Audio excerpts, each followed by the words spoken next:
माझा मितवा मालिकेच्या आजच्या भागामध्ये आपण पाहणार आहोत की ईश्वरी आणि त्यासोबत आता रमाकांत हे दोघंही जण जे आहेत ते आता देवासमोर पूजा करत असतात, जोरात आरती बोलत असतात आणि त्याच वेळेला घरातले सगळेजण तिथे येतात. नेमकं कोण आहे हे बघण्यासाठी.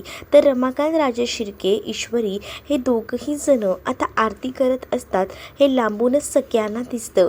त्याबरोबर सगळेजण त्या आरतीसाठी हजर असतात.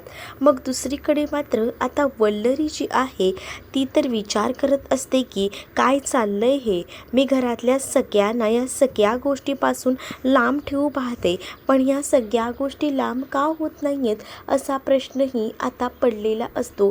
तर दुसरीकडे मात्र आता आरती वगैरे पूर्ण होते. आरती पूर्ण झाल्यावर आता ते सगळ्यांसाठी ती आरती घेऊन जातात आणि मग सगळीजणं ती आरती घेत असतानाच इकडे ते आता सगळ्यांना प्रसादसुद्धा देतात. आजींना आता एकदम प्रसन्न वाटत असतं आणि त्यामुळे आजी ज्या आहे त्या खूप जास्त खुश असतात. आजी ते आता त्या आरतीवरून हात फिरवतात, त्याचबरोबर त्यांना प्रसाद दिला जातो. प्रसाद दिल्याबरोबर ते आता निघून जातात. तर दुसरीकडे आता अंजलीला सुद्धा आरती दिली जाते. अंजली आरती वगैरे घेते पण प्रसाद काही घेत नाही, ती तशीच निघून जाते. मग तेव्हा ना त्यांना थोडंसं वाईट वाटतं की नेमकं असं काय झालं आहे ते. तर दुसरीकडे मात्र आता पाहायला मिळतं की ईश्वरी जी आहे ती बघत राहते, कारण वल्लरी जी आहे ती पुढे सरसावते आणि वल्लरी आता पुढे येऊनच आता विचार करत असते की काय चाललंय हे सगळं काही. आणि मग वल्लरी त्यांच्याकडनं तो पेढा घेते, पण तेव्हा ती बोलून दाखवते की ते काय आहे ना की तुम्ही ना हे प्रसाद म्हणून देताय म्हणून मी घेते, नाहीतर मी काही घेतलं नसतं असंही आता ती बोलून दाखवते.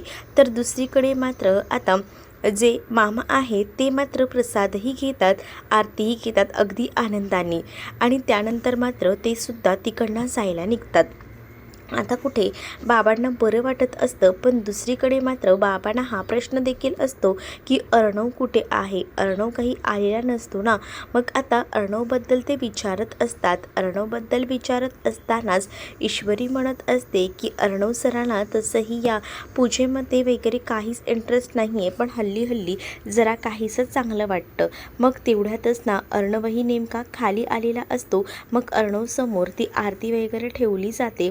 मग अर्णव बोलतो की माझा या सगळ्यावर विश्वास नाही आहे, तुला तर माहिती आहे ना मिस इंदौर. मग तेव्हा तो आरती वगैरे घेत नाही, प्रसादही घ्यायला नाहीच बोलत असतो. मग ईश्वरी त्याला म्हणत असते की काय चाललंय तुमचं, हा प्रसाद म्हणून घ्या ना, काय झालं घेतलात तर, हां मिठाईच तर आहे ना. पण आता अर्णवला ते सगळं काही नको असतं. म्हणजे अर्णव विचार करतो की एकदा का आपण या सगळ्यामध्ये ह्यांच्याशी जवळीक साधली की हे आपल्याशी बोलायचा प्रयत्न करणार आणि तेच त्याला नको होतं आणि म्हणूनच आता तो काहीच बोलत नाही. तर दुसरीकडे मात्र आता पाहायला मिळतं की ती आता नावं ठेवत असते आणि म्हणत असते की काय बोलावं तुम्हाला, खरंच ना तुम्ही असे का वागता कधी कधी मला कळतच नाही. अर्णव तर निघून जातो. अर्णव जेव्हा तिकडनं निघून जातो ना तेव्हा मात्र ईश्वरी जे आहे ती आता विचार करत असते. ईश्वरीला आता काही झालं तरी हे सगळं काही कुठेतरी थांबायला हवं असंच वाटत असतं. तर इकडे मात्र वल्लरी रूममध्ये येते आणि विचार करत असते. रूममध्ये येऊन विचार करत असतानाच ती म्हणत असते की ही ईश्वरी हळूहळू सगळं सक्सेस करत चालली आहे. काही झालं ना तरीसुद्धा या दोघांना वेगळं करायला हवं, पण त्यासाठी काय करायला लागेल याचा विचार ती करत असते. रमाकांत राजे शिर्केला घराबाहेर काढायचं प्लॅनिंग ती करत असतानाच ना तिथे आता मामा आलेले असतात आणि मामाने नेमकं हे बोलणं ऐकलेलं असतं. मामा जेव्हा हे सगळं काही बोलणं ऐकतात तेव्हा मामा आता म्हणत असतात की नाही, मी या सगळ्या काही गोष्टी ज्या आहेत त्या सहन करणार नाही, काही झालं तरीसुद्धा. आणि तुझ्या डोक्यात तर एवढे दिवस माहीत होतं की वल्लरीला घराबाहेर काढायचं सुरू होतं, तर आता हे सुद्धा कळतं आहे की तुला ह्या घराबाहेर त्यांनासुद्धा काढायचं. तुझ्या हातात काय आहे दाखव. हातात काय बघितल्यानंतर तो फोटो असतो आणि तो फोटो बघून आता मामा भडकतात आणि हा आता फोटोमध्येच का काढला आहे असं विचारतात. त्याच वेळेला आता मामांना ती बोलत असते की काय झालं झालं मी फोटो काढला तर तुम्हाला काय प्रॉब्लेम आहे, मुळात ते मला सांगा ना. तसंही या माणसानं आतापर्यंत आपल्याला काय काय सहन करावं लागलं आहे ते माहिती आहे ना. त्या सगळ्या काही गोष्टी आठवत होती, बाकी काही नाही असंही आता ती म्हणत असते. आणि जेव्हा या सगळ्या काही ती गोष्टी बोलते तेव्हा मात्र आता मामा जे आहेत ते भडकलेले असतात. मामा आता म्हणत असतात की हे सगळं थांबायला हवं. तर दुसरीकडे मात्र हे प्रकरण ना काही थांबणार नाही आहे.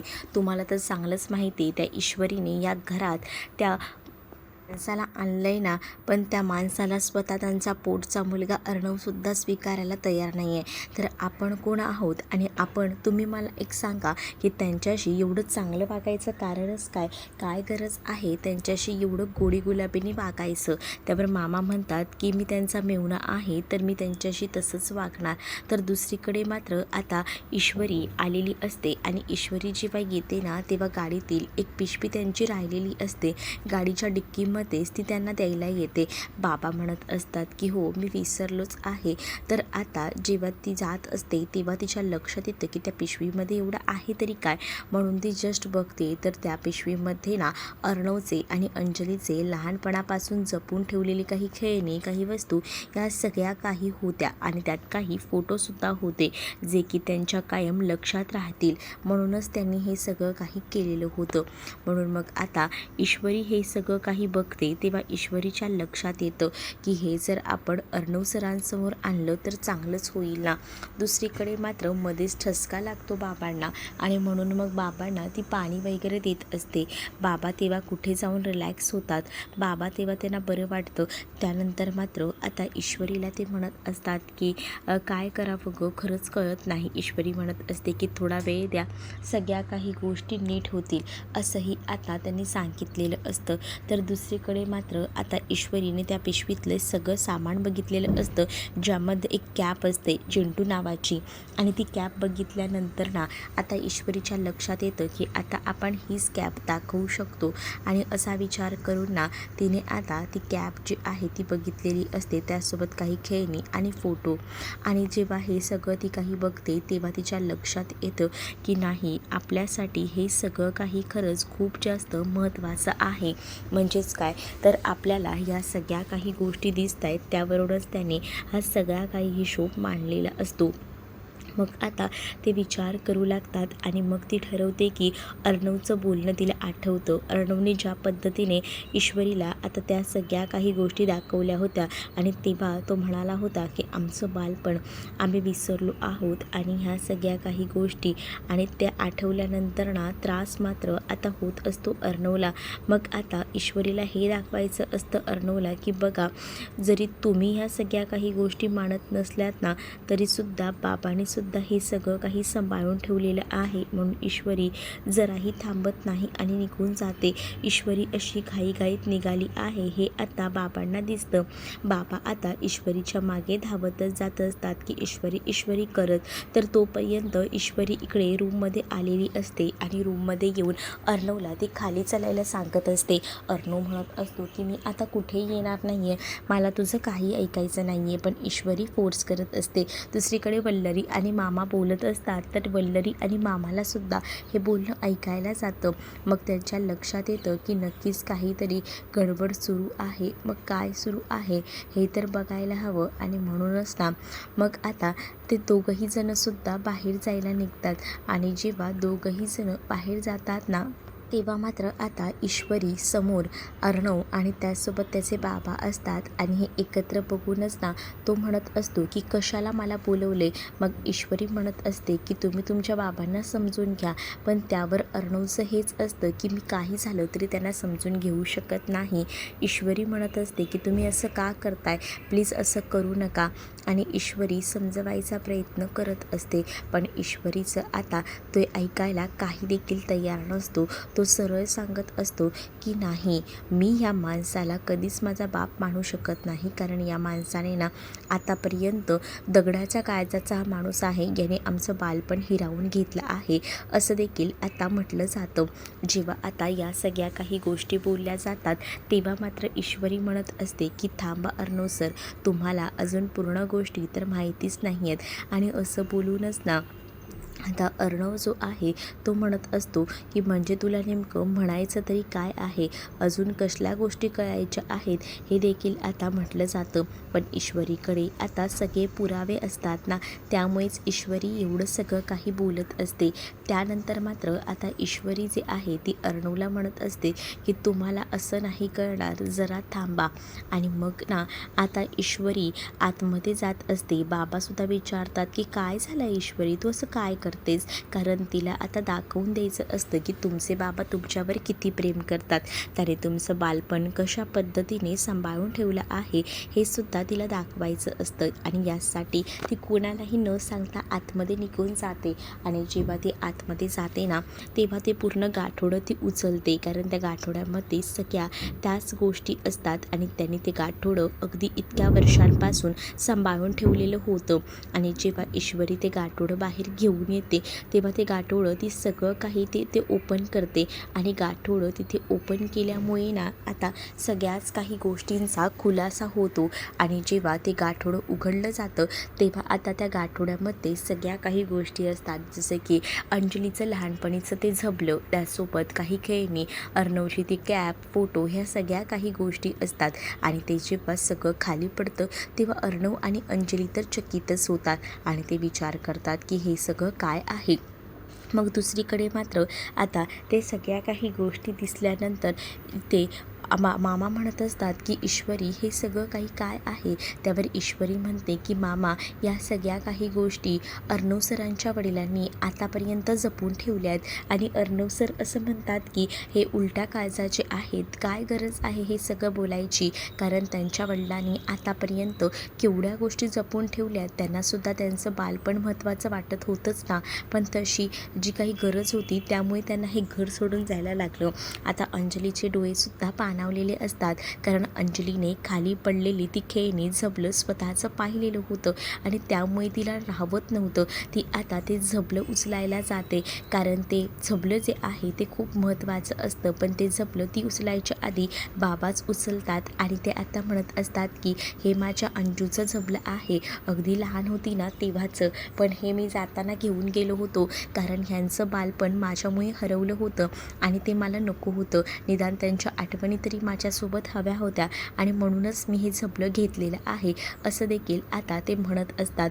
आणि जेव्हा या सगळ्या काही गोष्टी ते बोलतात ना तेव्हा मात्र आता त्यांच्याही डोळ्यात पाणी आलेलं असतं. तर समोर उभ्या असलेल्या अंजलीच्या सुद्धा तर इथे चिंटू नावाची कॅपही असते, ती कॅपही अर्णवला दिसत असते. पण बाबा मात्र आता रडत रडत बोलत असतात की माझ्यासाठी माझ्या मुलांचं बालपण हे महत्त्वाचं होतं, पण तरीसुद्धा राहू दे.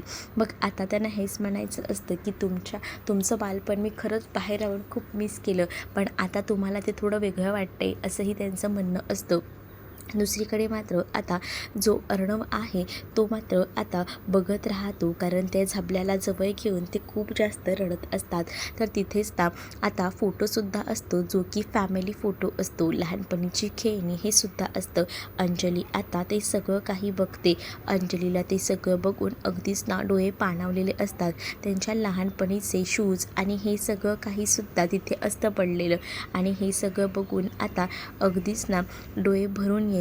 आणि जेव्हा हे सगळं बघितल्यानंतर त्रास होत असतो ना अंजलीला, तो वेगळा. अंजली आता त्या फोटोमध्ये एकटक बघत असते, जो की फॅमिली फोटो असतो, ज्यामध्ये अर्णव, ईश्वरी, मामा, त्यासोबत वल्लरी आणि तिचे आई बाबा असतात. आणि हा फोटो एकत्र बघून ती भरून आलेली असते. आणि तिथे खाली ठेवलेला आता अर्णवची कॅप असते, ती कॅपसुद्धा ती उचलते. आणि जेव्हा ती कॅप उचलते ना तेव्हा मात्र आता ती कॅप हातात धरून ती बघू लागते. आणि तेव्हाच ना तिचे डोळे भरून आलेले असतात. अर्णवच्या हातात ती कॅप देते. मग तेव्हा ईश्वरी आता म्हणत असते की बघितलंत का, तुमच्यासाठी तुमच्या वडिलांनी काय काय केलं आहे ते, म्हणजे तुमच्यासाठी तुमच्या वडिलांनी ज्या काही गोष्टी ठेवल्या आहेत त्या खूपच भारी आहेत. आणि तुम्हाला या सगळ्या काही गोष्टी जरा कमी वाटत असतील, तुम्हाला तुमचं बालपण हरवलेलं आहे, त्याचसोबत तुमचा बाप कसा आहे असं वाटत होतं ना, बघितलंत का तुमच्या बापांनी आतापर्यंत कसं काय सगळं सांभाळून सामावून घेतलेलं आहे ते, असंही आता ईश्वरी बोलत असते. ईश्वरी जेव्हा या सगळ्या काही गोष्टी बोलते ना, तेव्हा मात्र आता बाबांचे डोळे भरलेले असतात. पण अर्णव ना ती कॅब खाली तिथेच ठेवतो आणि रूममध्ये निघून जातो. अर्णव जेव्हा आता तिकडनं निघून जातो ना, तेव्हा मात्र अंजली रडत असते. अंजली रडत असतानाच बाबा लगेच अंजलीकडे जातात आणि अंजलीच्या डोक्यावर ना हात फिरवत असतात. अंजलीच्या डोक्यावरून हात फिरवत असतानाच आता इथे अंजली त्यावेळेला त्यांना काहीच बोलत नाही, कारण अंजलीला माहिती आहे की या सगळ्या काही गोष्टी ज्या आहेत त्या अंजली बघत असते जवळून, आणि त्यामुळेच ना आता अंजली जी आहे ती भरून पावलेली असते. अंजलीच्या डोक्यावर ते अलगदपणे हात ठेवतात. अंजली आता सुखकर झालेली असते. तर दुसरीकडे मात्र आता पाहायला मिळत असतं की इकडे आता फोटो वगैरे बघितला जातो, पण आता दुसरीकडे बाबा जे आहेत ते रडत असतात. आणि बाबा जेव्हा या सगळ्या काही गोष्टी बघून रडत असतात ना, तेव्हा सगळं सामान पुन्हा एकदा आपल्या बॅगेमध्ये ठेवून देतात. आणि जेव्हा पूर्ण सगळं सामान ते बॅगेत ठेवतात ना, तेव्हा मात्र आता अंजलीच्या हातात असलेला फोटोसुद्धा ते त्या झोळीत टाकायला सांगतात.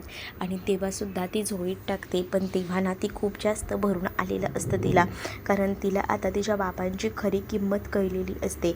पण बाबा तेव्हा तिथे काहीच बोलत नाही, ते भरतात बॅगेमध्ये आणि ते मात्र आता तिकडनं निघून जातात.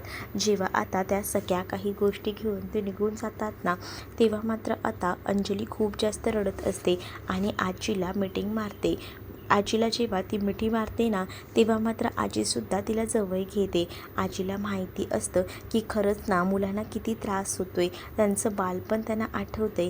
या सगळ्या काही गोष्टी लक्षात येतात आणि जेव्हा या सगळ्या गोष्टी लक्षात येतात ना, तेव्हा मात्र आता काय करावं ना खरंच कळत नसतं. दुसरीकडे आता जी ईश्वरी आहे तीसुद्धा रूममध्ये आलेली असते आणि जेव्हा ईश्वरी रूममध्ये येते तेव्हा तिचं ती बोलत असते, वागत असते. पण त्यावेळेला ती खोलीचं दार लावायचा प्रयत्न करत असते, पण तिच्याने काही ते दार वगैरे लागलं जात नसतं. म्हणूनच मग ती आता अर्णवकडे बघत असते. अर्णव ते आता दार वगैरे लावून देत असतो. त्याच ईश्वरी कपाटातील काही कपडे वगैरे बघत असते आणि जेव्हा ती कपडे वगैरे बघत असते ना, तेव्हाच आता अर्णवचं ब्लेझर वगैरे ती बाहेर काढते. पण ती अर्णवसोबत एकाही शब्दाने बोलत नसते ना, अर्णव बोलत असतो तिच्याशी. हे सगळं त्यांचं आता सुरू असतं आणि जेव्हा या सगळ्या काही गोष्टी त्यांच्या सुरू असतात ना, तेव्हा मात्र आता अर्णव विचार करतो की काय चाललंय हे. तेवढ्यातच अर्णवला फोनही आलेला असतो.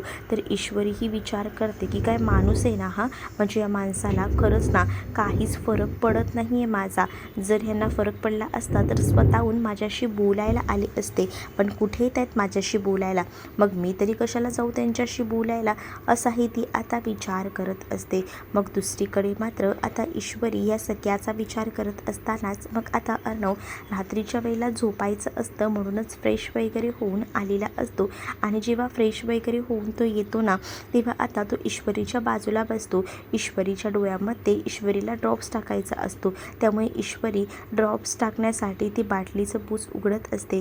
पण आता काही झालं तरीसुद्धा ते उघडत नसतं आणि त्यामुळेच ना मग ती विचार करते की आता काय करावं. पण अर्णव तिला म्हणत असतो की दे, तुला काही स्वतःला जमणार नाही, मी करून देतो. मग आता जेव्हा या सगळ्या गोष्टी सांगितल्या जातात तेव्हा मात्र आता अर्णवला ती म्हणत असते की काही गरज नाही आहे, माझं मी करू शकते. अर्णव मग थोडं विसरतो आणि तो म्हणतो की जाऊ दे, तुला तुझं करायचं आहे ना तर कर तू, मी काय बोलू आता, काही बोलण्यासारखं ठेवलेलंच नाही आहे.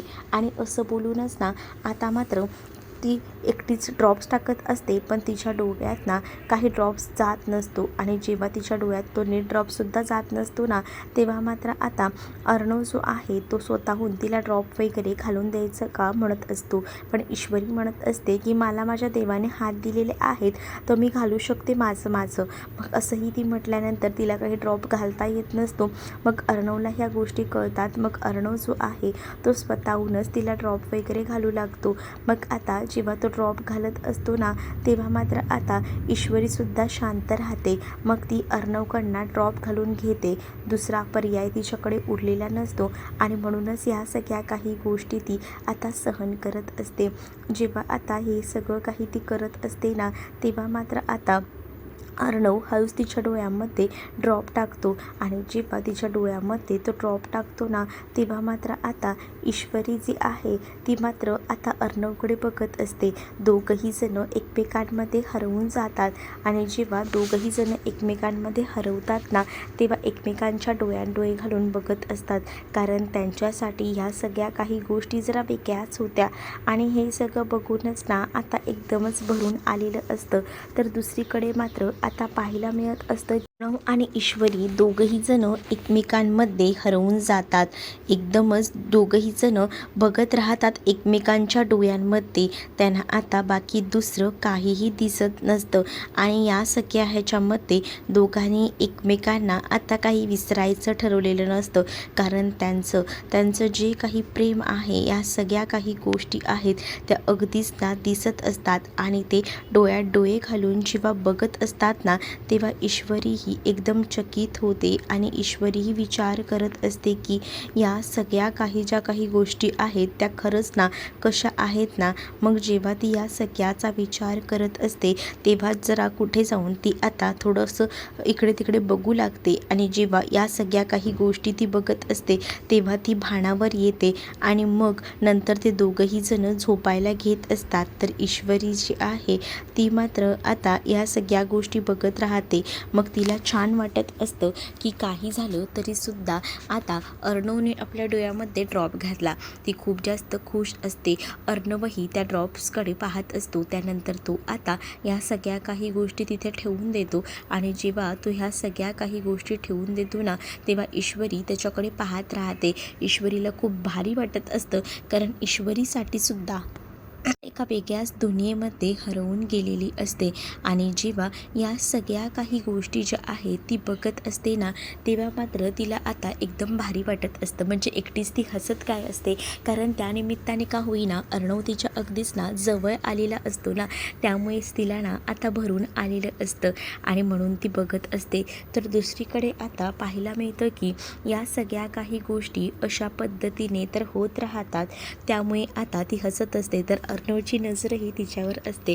तोही तिच्याकडे बघत राहतो कारण तिलाही कळत असतं की अर्णव जो आहे तो आपल्याकडे बघतोय, त्यामुळे ती अजूनच लाजू लागते आणि जेव्हा ती लाजत असते ना, तेव्हा अर्णव मात्र हळूच तिच्याकडे बघून हसू लागतो. या सगळ्या काही गोष्टी तर एकदम भारी होत असतात. पण इकडे मामा आता अंजलीच्या रूममध्ये जाऊन अंजलीचं कौतुक करत असतो आणि अंजलीला म्हणत असतो की बघितलंस का, तुला एक गोष्ट आनंदाची सांगायची आहे. ते म्हणजे ना जावई बापूने एवढं उत्तम काम केलं आहे ना की बँगलोरचा जो कॉन्ट्रॅक्टर आहे त्याने आता हे सगळं डील स्वीकारलं आहे आणि त्यामुळे हे सगळं काही ना, हे सगळ्या गोष्टी झाल्या आहेत त्या फक्त आणि फक्त ह्यांच्यामुळे झाल्या आहेत असंही आता म्हटलं जातं. मग आता मामा एवढं राकेशचं कौतुक करत असतात ते म्हणून बघूनच ना या सगळ्या काही गोष्टी ज्या आहेत त्या एकदमच भारी अंजलीला वाटत असतात. अंजली म्हणत असते की बरं झालं तर अर्णवच्याबद्दल कौतुक खरं तर राकेश करत असतो आणि तो म्हणत असतो की हे जे काही शक्य झालेलं आहे ते फक्त अर्णवमुळे झालं आहे. म्हणजे अर्णव जो आहे तो ह्या सगळ्या काही गोष्टी माझ्यासाठी करतोय. म्हणजे खरंच ना त्यांनी माझ्यावर एवढी मोठी जबाबदारी दिली, त्यामुळेच मला ह्या सगळ्या गोष्टी करणं सोपं झालेलं आहे असंही आता बोललं जात असतं.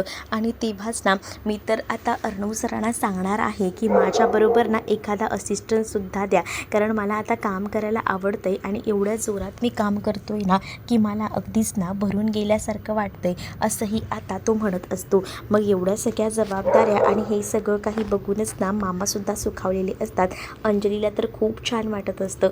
अंजली आता म्हणत असते की खरंच ना बरं झालं एकदाचं सगळं काही नीट होतंय. मी तुम्हाला काय सांगू, मला इतका आनंद झालाय ना हे सगळं ऐकून ना.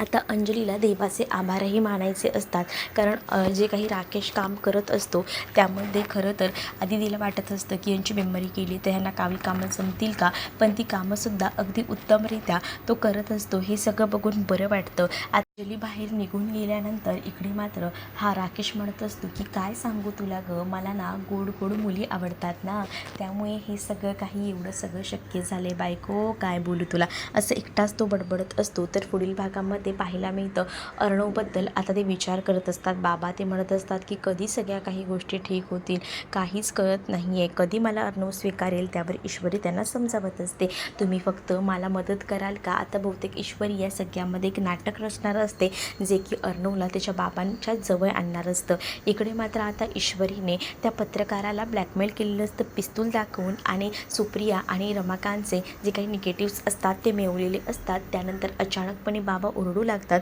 बाबांचं डोकं दुखू लागतं. त्यामुळे आता सगळ्याच घरातले मेंबर्स तिथे येतात बाबांना काय झालं आहे ते बघायला. अर्णवही तिथे आलेला असतो. आता ईश्वरीचा हा प्लॅन सक्सेस कसा होईल हे येणाऱ्या भागामध्येच आपल्याला पाहायला मिळेल. तुम्ही जर आपल्या चॅनलवर नवीन असाल तर चॅनलला नक्की सबस्क्राईब करा. चला तर मग भेटूया पुढच्या भागात. तोपर्यंत टाटा बाय.